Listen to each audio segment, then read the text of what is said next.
We've hoped, we've waited, we've speculated. Have Ineos really got to tell us something? Are they obliged to give us an announcement on the job of Erik ten Hag, or are they just playing us? Welcome to the United Sport. My name is Webb. Here is a quick morning update concerning the Erik ten Hag job. As it looks, there could be nothing to announce by Ineos, as certain people who we've been trusting to give us updates about this whole Erik ten Hag talk have given up. David Onsen of The Athletic has come out and said, you know what, I'm done speculating. Well, first of all, we might be calling Ineos out or Ineos out, calling for their head, but this might turn out to be the highest level of secrecy in the history of Manchester United. They could be working on something and absolutely, like they did with Omar Berada, are keeping it close to their chests, and we can't speculate. And guys, we are all over the place. We are scattered. But well, not that I'm blaming anyone for speculating. The reality is, if reports come out, they have got to be spoken about, especially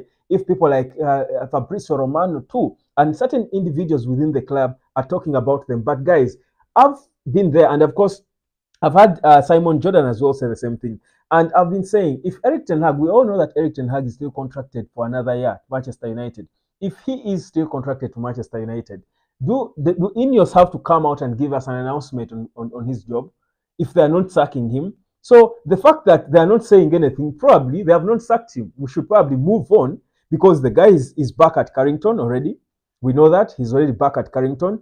We know that Ineos are working. Things are being done. We know they are releasing lists of retained players. They can't do that without a manager. The manager has knowledge. So it's probable that they are working, things are going on, but Ineos have left us to keep speculating because, one, it keeps Manchester United in the news, which is a good thing for business.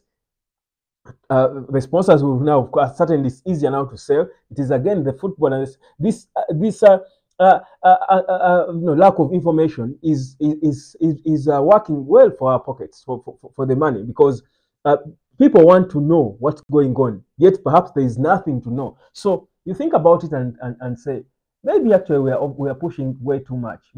And there are sometimes, silence is the best form of communication. Ineos might be telling us that, guys, relax, there is nothing to announce.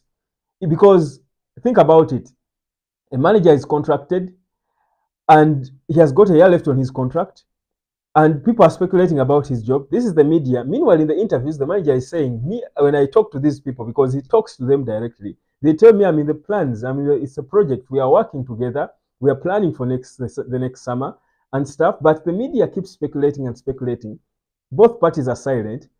I mean, the fans are all up in arms. You think about it and say, okay, maybe these guys are telling us, guys, relax. There's nothing really to worry about. We are working. And because we are away from Erik ten Hag's job, there's a lot of other things that are happening at Manchester United. We are seeing progress. We know that we booked a meeting with Michael Olise. How could we book a meeting with Olise without a manager?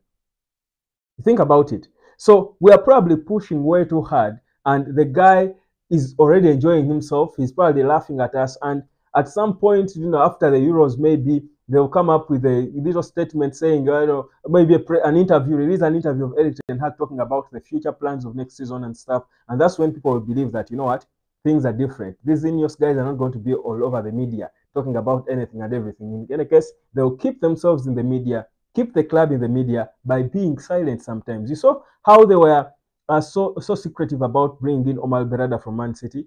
This could be the same thing. They're being secretive about what their next move has been. And guys, it's really possible, and you can call this banter or a joke, but it's extremely possible, because think about it. If it were you're the manager of Man United, you're the boss of Man United, you're Sir Jim Ratcliffe, you've got this manager who is contracted at the club, and people are speculating. Of course, you are saying, we can look around for options and see if we get a better option, then there will be something to announce. You've been sacked, this is a new manager. But if we don't get the right option, there's nothing to announce. We stay with you, we keep on working. But would there be anything to announce? Because why on earth? Because I don't think Ineos are insane, because everyone cannot be saying, keep the manager, we need to progress, we need to see things happening. The transfer window is coming, the Euros are starting. We cannot be the only ones seeing it, that we need to have made a decision about the manager now. So for me, I'm slowly but surely beginning to believe that actually Erik ten Hag is staying for that 1 year, and Ineos have just let us shout and go all over the place, left, right, and center, keep speculating. It works for Man United, but they have just made their decisions. And they have communicated to the manager. They are working with him. Everything is in place. Maybe sometime in the future we will learn and realize that actually the guy has been, there's been nothing to announce, and the guy is doing his job. So these speculations are just, again, the British media, but also even people within the club, because I've said it here before, and my contacts that I made at Carrington, well, sort of also sort of saying that Erik ten Hag could have been sacked. That's what they say. Now, I can't know. I'm not there. I can't know where that is coming from. I can't know whether that is part of the whole plan to keep us speculating and thereabout because it works for the club.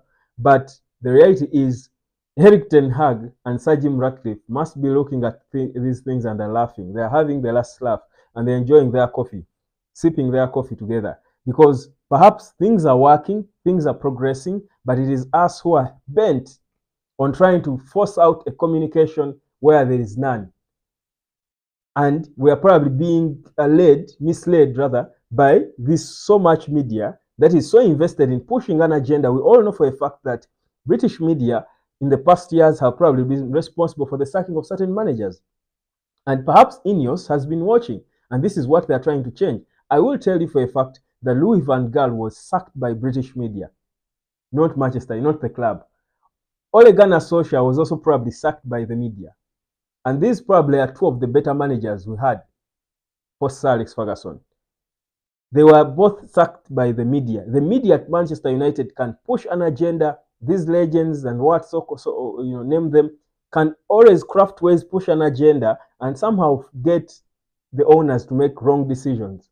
I think Ineos are aware of this, and that is why they are as solid as they can be. They are as stoic as they can be. They are saying we are going to keep our cards close to our chest. We can choose to confuse the life out of them. Let them keep speculating as we do the work. And for me, at the end of the day, that will be a victory for Manchester United. At the end of the day, it's the club winning. If this is how Ineos are working, we might change in the future. All these hashtags that you've been sending out, Ineos out, might be changing to say, wow, Ineos are the best.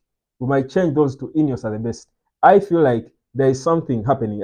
They are playing us. For me, I'm almost getting convinced that these guys are playing us. There is nothing to announce. The work is being done because you see that from the player point of view, the plans that Erik ten Hag had look to be like the plans they are sticking with. But also you think about it and you say, which club by this point will not have made a decision on the manager if they're going to sack him? You think about it. So for me, this is my theory this morning. I think I will relax a bit on this whole announcement thing unless something really comes. Of course, when speculations come, I will say them, and I will say them as they are. These are speculations. These are reports. I will say them and react, give my opinion about them. But in my heart of hearts, I'm beginning to get convinced now that there's probably nothing Ineos is planning to tell us. They hope that we are mature enough to reason and see that the guy is contracted. If we are not sacking him, what is there for us to announce? He will continue with his contract without having to speak to us. My name is Webb. This is the United of Sport. Ineos is cooking. Where's your Ineos is working. We are powered by Uplift Causes. www.upliftcauses.org. I feel like this today might be good for my mental health. There are always ways to keep yourself positive. I didn't like the whole Ineos out thing. It really did not augur well with me. I was like, what's going on? But if you are Ineos out, think about it this way. Think about it differently.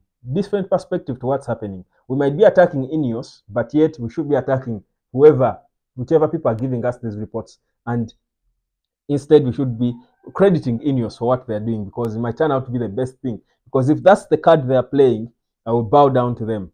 I will say, you know what? You've changed things at Man United. We cannot be a club that speculates, everything leaks, everything leaks, everything leaks.